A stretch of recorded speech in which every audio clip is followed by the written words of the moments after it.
Introducing your new Dell PC, powered by the Intel Core Ultra processor. It helps you handle a lot, even when your holiday to-do list gets to be a lot. Because it's built with all-day battery, plus powerful AI features that help you do it all with ease. From editing images, to drafting emails, to summarizing large documents, to multitasking. So you can organize your holiday shopping, and make custom holiday decor, and search for great holiday deals, and respond to holiday requests, and customer questions, and customers requesting custom things, and plan the perfect holiday dinner for vegans, vegetarians, pescatarians, and Uncle Mike's carnivore diet. Luckily, you can get a PC that helps you do it all faster, so you can get it all done. That's the power of a Dell PC with Intel inside, backed by Dell's price match guarantee. Get yours today at Dell.com/holiday. Terms and conditions apply. See Dell.com for details. When it comes to what your family eats and drinks, you know your choices matter. You're the expert because you know what fits your life. And getting it right starts with good information. That's why America's beverage companies are sharing more information about our ingredients at goodtoknowfacts.org. No spin, no judgments, just the facts straight from the experts for more than 140 beverage ingredients. Visit goodtoknowfacts.org. This is Optimal Finance Daily. Control the Urge to Splurge, How to Save More Money by Sam of FinancialSamurai.com. Are your spending habits out of control? You're not alone. We're constantly tempted to spend money and splurge on things we don't need.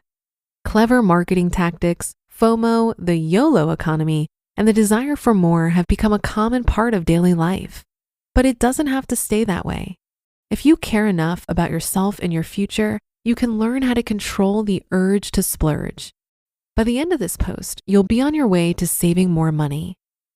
The temptation to splurge. I went shopping one weekend in 2009 to buy myself a new pair of comfortable brown leather loafers for work. I'd worn my $60 Timberland loafers from Shoe Pavilion, a discount store, for 2 years. Sadly, they were starting to get holes. I have to say, when it comes time to shop for work attire, I'm just so uninterested. Back when I was working a traditional office job, shopping for work clothes was a work expense I resented. Dressing reasonably professionally was a necessity at my job. Thus, I felt annoyed that I couldn't spend my money on what I wanted. Ever since I left my grueling day job, retired early, and blogged for fun, I get to wear what I want every day. My ideal outfit, which I get to enjoy now, is a t-shirt, a well-worn pair of jeans, and flip-flops. But back in 2009, I still had to abide by a dress code. That weekend I went shoe shopping, I decided I wasn't going to buy the same old boring shoes anymore. I was on a shoe revolt. The I can return it later splurge excuse. Instead of going to DSW or Ross Dress for less, I went to Barney's, New York to buy a $435 pair of Todd's loafers. I'd been eyeing that shoe for more than 2 years and just couldn't find my size when it went on sale for only $250 last Christmas. It's a good-looking shoe with beautiful leather and a nice rubber sole. However, there's no way in heck it's worth $435 or 5 times what I'd normally pay for shoes. That said, I bought it anyway because I wanted to enjoy the shoe at least temporarily before I'd see the charge come up on my credit card bill online. On that day, I'd really spent $0 because credit cards are wonderful tools to temporarily borrow something without any cash outlay. But of course, that's a dangerous mentality. Where people seem to get in trouble is when they actually keep the item. Go figure. Barney's has a standard 30-day return policy. I thought I could control the urge to splurge. I wanted to wear the shoes in the house and marvel at them for a couple of weeks, and then wake up, smack myself, and realize that $435 is just an absolutely ridiculous sum of money to spend on loafers and return them. I was just being lazy and didn't search cheaper stores for equally attractive shoes. In the meantime, I wanted to enjoy those loafers to my heart's content. If I could control the urge to splurge by just temporarily buying them and then returning them within 30 days, why not?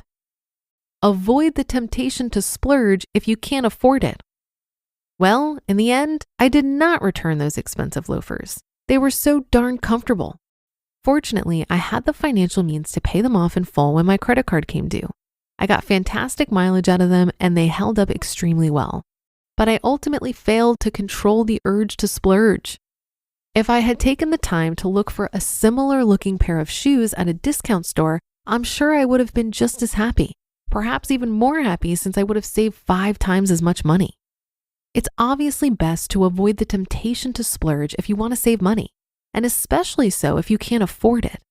Even though you might have every intention of returning an expensive item before the return policy, you may fail to do so. If you control the urge to splurge, you can invest more. Perhaps one day your investments might generate enough passive income to cover your living expenses. That would be huge. Or if you can't wait that long, then having more investments is always great during a bull market. We've been in a bull market from 2009 to 2021 so far. For some long-term investors, their investment returns have started to consistently surpass their day job income. As a result, they can now splurge a lot more. How to control the urge to splurge. My system of resisting the urge to splurge is quite simple. Number 1, recognize splurge euphoria is brief. Splurge on things if you really want it, but make sure there's a return policy and that you understand the terms. The initial point of purchase is generally the highest point of euphoria, especially when not paying cash. The euphoria of a splurge tends to fade over time, and the dread mounts when the bill comes due. If there was a return policy on cars, I'd be all over it. But as my wife always says when I'm about to buy a new car, there's no return policy. Number 2, never miss a return policy deadline. If you are very disciplined, you can try to temporarily enjoy a splurge and return it. Enjoy the item for the life of the return policy minus 1 day. You need to enjoy the good for as long as possible to rid yourself of the desire for that good. But you better return it 1 day before it's due at the latest because you may forget or the store may try and manipulate you into not being able to return the good. However, the safest way to control the urge to splurge is to not buy it in the first place, period. Number 3, calculate the pre-tax cost of a splurge before you pay for it. This is one of my favorite tips to control the urge to splurge. Take the cost of the item and multiply it by 130% to get the approximate pre-tax income you need to make. Next, take this pre-tax income and divide it by your hourly wage to figure out how many hours you need to work to buy that good. The first exercise is generally enough to make me not buy anything wasteful. It's the second item that really pushes me over the edge. Number 4, remind yourself never to pay full retail. The reason why a luxury goods manufacturer, LVMH, has 90% gross margins is because they charge customers 9 times their manufacturing cost. Try your hardest to find a similar good at a much cheaper price. Make it an adventure in savings, if you will. There are so many products available today that chances are high you can find something cheaper. And number 5, take a good look at your credit card bill. Finally, take a look at that credit card bill online and tell yourself how good it'll feel not to have to pay such debt and return the darn thing. The reward for not splurging is cash and savings that remain in your bank account. Control the urge to splurge by prioritizing your financial goals. Think about the lost investment returns you'll be missing and remind yourself that any money you spend is less money you'll have for achieving early retirement. Splurge within reason.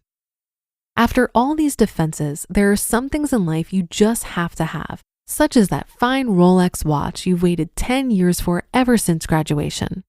Whatever the case may be, I firmly believe that one should be able to treat oneself within reason. For a car, my limit is spending no more than 1/10 of my gross income. It's just when you want to have that second watch, that 5th pair of jeans, or 3rd LV handbag, where things start spiraling out of control. I think you'll have fun resisting the urge to splurge with the 5 defenses mentioned. Don't ever feel guilty returning an item. It's your right and your early retirement prerogative.